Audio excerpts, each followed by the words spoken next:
dans le vestiaire des grandes gueules du sport.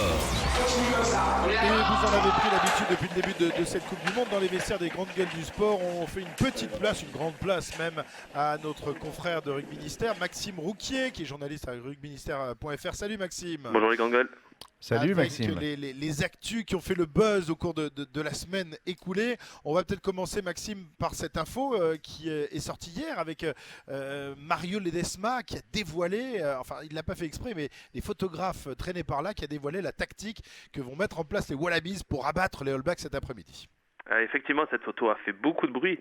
On voit les entraîneurs de l'Australie, Cheika et Ledesma, avec une feuille sur un terrain d'entraînement. Et les journalistes anglais se sont amusés à zoomer la photo et décrypter ce qui est écrit sur la feuille. On entre un peu dans le plan tactique des Wallabies pour la finale. On y apprend notamment qu'ils ont l'intention de viser Kieran Green sur les renvois ou encore bombarder les ailiers sur le jeu au pied. Mais quand on regarde bien la photo, on peut voir les deux coachs qui ont un grand sourire sur la photo en fixant l'objectif de l'appareil qui est en train de les photographier. Alors, serait-ce pas un peu d'intox de notre ami argentin et de Michael Cheika? Ah, Bernard, toi qui es entraîneur, est-ce que tu sais un truc auquel tu aurais pu t'amuser, par exemple, non? Non, mais peut-être que, ouais, c'est certainement, comme il le dit, quelque chose de préparé. Parce que tu fais pas ça avec un sourire, etc. Mais qu'est-ce que ça veut dire? On va viser Kieran sur les renvois, on va taper des chandelles sur les ailiers, mais tu crois que les Blacks ne savent pas qu'ils vont leur mettre des chandelles et qu'ils Non, mais sincèrement, arrêtons de. Sur les rucks, il va falloir être le premier aussi, il y a marqué, je crois. Ouais. Si t'es pas les premiers, c'est sûr que tu vas pas gagner. Donc, je crois sincèrement qu'ils ils se sont amusés, je pense. Ouais. Ils se sont amusés. Thomas, c'est aussi ton avis ou non? Je sais pas. En tout cas, ce qui est sûr, c'est que c'est pas une surprise de la part de nos amis de la presse anglaise, hein, qui sont toujours à l'affût de la moindre information, de mettre un peu la pression d'une manière ou d'une autre. On peut pas dire que les Australiens et les Anglais soient les meilleurs amis du monde. Mais si c'est une indiscrétion, je trouve ça très moyen. Et si c'est un coup de vis de la part de Cheika, alors je trouve ça absolument génial. Mais je pense que c'est ni l'un ni l'autre. Comme disait Bernard, il n'y a pas de surprise aujourd'hui quand tu prépares une rencontre de ce niveau-là. C'est plus du bruit pour faire du bruit qu'autre chose. Est-ce que d'abord c'est possible, Bernard, entraîneur d'une équipe nationale, d'arriver sur le terrain avec une feuille de papier avec ce genre de consignes? T'as pas besoin de papier pour dire ces consignes. Et puis les trucs de tableau noir, tu les fais dans des salles avec des flèches et des croix comme à l'époque, Ouais, non? T'as pas exactement. besoin d'arriver avec des dessins sur le terrain. Exactement, tout est préparé avant, en vidéo, etc. T'arrives pas avec un papier sur le terrain. Non, mais ça, j'y crois pas une seconde, ça. Des fois, tu as les joueurs, tu sais, qui se mettent des notes sur les bras ou sur les straps. Ouais, sur les straps, ouais, effectivement. C'est vrai? Ouais, pour se rappeler des combis, ouais. Des sèches, comme des anti-sèches? Des sèches. Ah, mais Il y avait un attends. talonneur, tu te rappelles pas ça, quand je jouais, il y avait plein de sèches sur le bras. Je sais pas si Des se rappelait pas anti-sèches, touches. des anti-sèches. Il se rappelait pas des touches, donc il regardait son bras tout le temps. Tu sais qu'il y a un joueur de Super Rugby, j'ai pas son nom en tête, son nom me revient pas, mais il a carrément un espèce de... Alors c'est un truc qu'il a dû faire spécial avec une protection, si tu veux, transparente, et derrière il colle des petites feuilles. Ça protège en cas de pluie, etc. Et il a toutes les lancements de jeu, les combinaisons qui sont notés là-dessus. C'est hallucinant. Ah ouais, il faut greffer des neurones. Il faut greffer des cerveaux à certains joueurs de rugby parce que 3 tactiques et 3 lancements de jeu, c'est un peu Oui, compliqué. mais il n'y a pas que des ingénieurs. Hein, attends. Mais il faut de tout pour un chantier, les amis. Oui, Il faut pas des que les ingénieurs, des médecins, architectes, hein. et il faut des maçons aussi. Il faut Exactement. et des truelles. Non, mais c'est rare quand même, ça. Aujourd'hui, tout le monde connaît les annonces en touche, les combinaisons. Il y a combien de combinaisons Ah, à touche, apprendre Je sais pas. Ah non, mais en touche, il y en a beaucoup, il y en a ouais. combien C'est Bernard, comme il y en a c'est- combien à touche, Tu sais on que parle ce jeu, là où je rejoins Serge, ce jeu est beaucoup plus compliqué pour les Oui. avant que pour les trois quarts. Ah, mais Parce merci. qu'en plus des merci. combinaisons Et d'ensemble. comme c'est pas les plus malins, en plus normalement.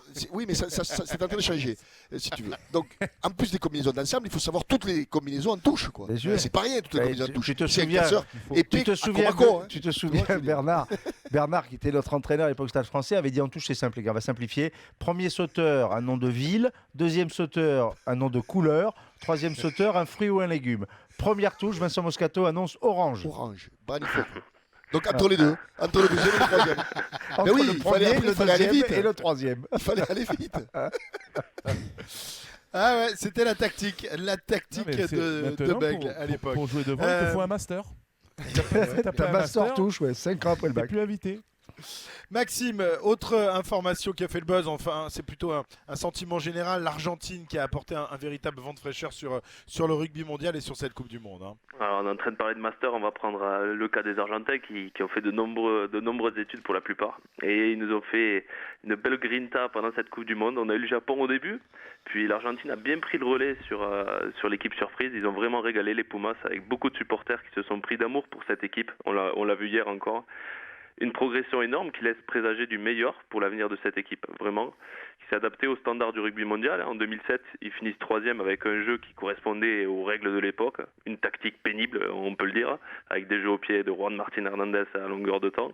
Et cette année, ils sont demi-finalistes en balançant du jeu parce que ouais, le rugby a changé et ils se sont bien adaptés. Donc je pense que l'Argentine est partie pour faire quelque chose de très beau dans 4 ans. Qu'est-ce que vous en pensez, vous ? D'autant qu'ils vont avoir ces joueurs, ils vont non seulement continuer à jouer ensemble, parce que pour la plupart, c'est une génération qui est jeune, qui sera là dans 4 ans, au niveau international. Et puis surtout, ils vont avoir la province qui va intégrer le Super Rugby. Je crois que c'est les Jaguars, donc dès la saison prochaine. Et donc, tu vas avoir 80 ou 90% des joueurs qui seront en sélection avec les Pumas, qui joueront le Super Rugby, donc qui vont arriver en termes d'automatisme, de préparation, d'habitude à vivre et à jouer ensemble, avec une avance incroyable sur leurs adversaires. C'est l'étape supplémentaire, c'était l'étage qui manquait, effectivement, parce qu'on le dit, hier on voit que quand même, le réservoir est faible, quand même. Il n'est pas au niveau de ce qu'on produit la première équipe. Et pour en parler souvent avec Juan Lobé Fernandez, on en discutait souvent, il me disait, c'est que j'ai peur, c'est qu'après, quand on va partir les cadres, je ne sais pas si on va retrouver les mêmes. Mais on disait ça en 2007, Bernard. Oui, aussi. mais on disait ça en 2007, c'est une évidence. Mais il y a eu un coup de mou, quand même, pendant 3-4 ans. Après, ils ont intégré les Four Nations, ça leur a fait un bien considérable, même s'ils ne gagnaient pas de match. Parce qu'ils en ont gagné un match en 4 ans.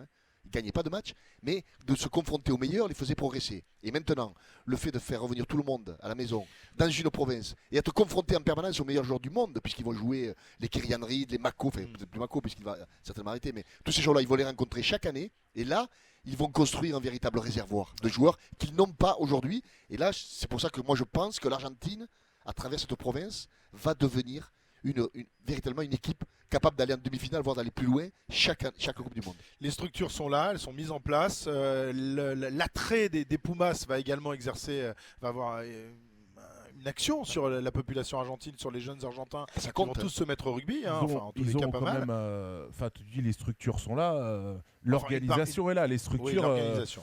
Ouais, On elles peut sont pas dire encore, qu'aujourd'hui elles le sont encore rugby en fragilotes. Argentine, ça soit comme le football. Hein. Les stades bien sûr. sont pas remplis. La fédération argentine est loin d'être l'une des fédérations les plus riches. Les joueurs ont dû faire des efforts contractuellement pour rentrer au pays par rapport aux contrats lucratifs qu'ils avaient en Europe ou ailleurs. Voilà, là effectivement, ils ont le principal. Maintenant, il va falloir qu'ils s'attellent à avoir du public lorsqu'ils vont jouer chez eux avec cette équipe de province, et surtout trouver des financements, trouver des sponsors. Et ça, c'est l'enjeu suivant pour cette équipe d'Argentine.